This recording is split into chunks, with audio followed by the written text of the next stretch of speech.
Rachel Sweatt. She started with tennis when she was first adopted, and that was a way of communicating with her family because she did not communicate at all. And it was like an exercise and to get out and just relieve some, just calm her. And she had a very difficult time. It was very frustrating for her. And that's how we started off with tennis. Her dad thought that she needed to hit something, and he played tennis. So he got her a little racket, and they went to the courts. I think with school, her friends respect her a lot more because they see her dedication. They see how much work she's put into it. You can see how much she's improved through tennis.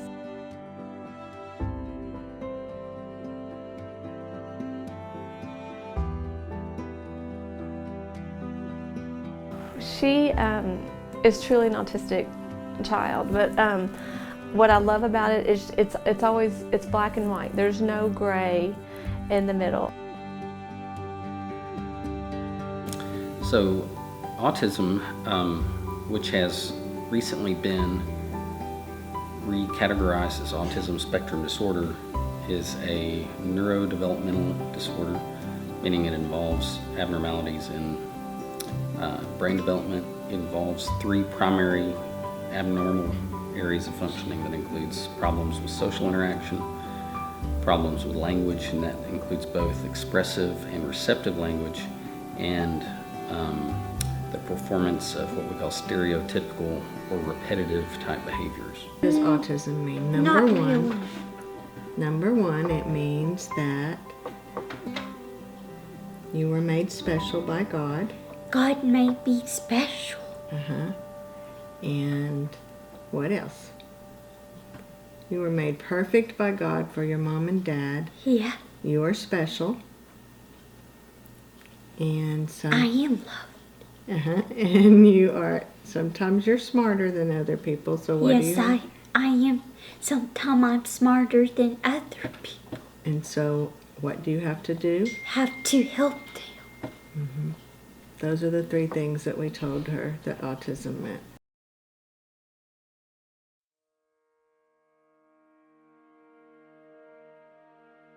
Well, one day, Mom's at home, all by myself, and I get this phone call, and I'm asked if I could respite this child that was in my Sunday school class. And I say, "Who are you, and what does that mean?" And they tell me, and I tell them that I'm going to have to ask my husband. Now, we've not had any kids in the house for 2 years, and it's getting pretty nice. It is. We're kind of starting to like it and fall into our groove and feel like youngsters You again. have met me since 8 years old. Right. And so I ask him when he gets home, I'm absolutely sure he's going to say no. And instead he says, "That sounds like fun." And I say, "Are you going to be home?" "What?" This little girl didn't talk. And they said she gets along really well with her Sunday school teacher. And I said, "But she doesn't talk." And I asked him, "Do you understand she doesn't talk?" And he says, "It'll be fine." So they bring her with nothing. No suitcase, no baby dolls, no nothing. They just bring her to the house. So boy, Mama goes out and buys her a bunch of clothes, and we get some dolls. And she and Daddy start painting and tossing balls, and we make cookies. And 11 days later, we're still doing all that. We take all the doors off of the closet, all the closets, because she didn't like being closed up anywhere. And we paint all the closets white, and her daddy and I start kind of secretly wishing that nobody would think about her anymore and just leave her there. But then one day they call and they say, "We're going to pick her up from school." And so we'd already dropped her off, and they just kind of say, "Thank you very much." And Daddy and I get really sad. Really sad. We avoided each other for 2 days. Well, no, just for the one day. One day. And then the next morning he comes in And I'm having coffee, and he said, we need to talk. And I say, about what? And he said, she belongs with us. I say, you really think that? Because I think that. So I immediately call the social worker, and the social worker tells me that her attorney is in court right then, that minute, and that they are supposed to be placing her. About placement in a group home. And so she gives me his number. I call. He's real dry, nice man. And he said, who are you, and are you kidding me? And we tell him that we're serious. He says, come immediately. Her case has been postponed till this afternoon. So we grab our stuff and we run down to the courthouse, and sure enough, we meet with him and Judge Cook. And Judge Cook says, you want that little girl? That's wonderful. Now tell him, what day did you come and live with us forever? June 1st, 2007 was the number one day of my life. It was the number one day of all of our lives.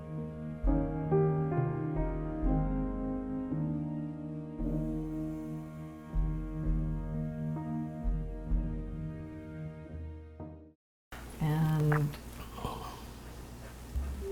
I kind of feel like so many years, at least 7, were so hard and so bad that her autism probably saved her. Cheyanne is one of the most caring girls I've ever known. Every time you see her, she has such a big smile on her face, and I just love that about her. She's super smart, very caring, always knows how to make people feel special, and I think that's one of the special things about her.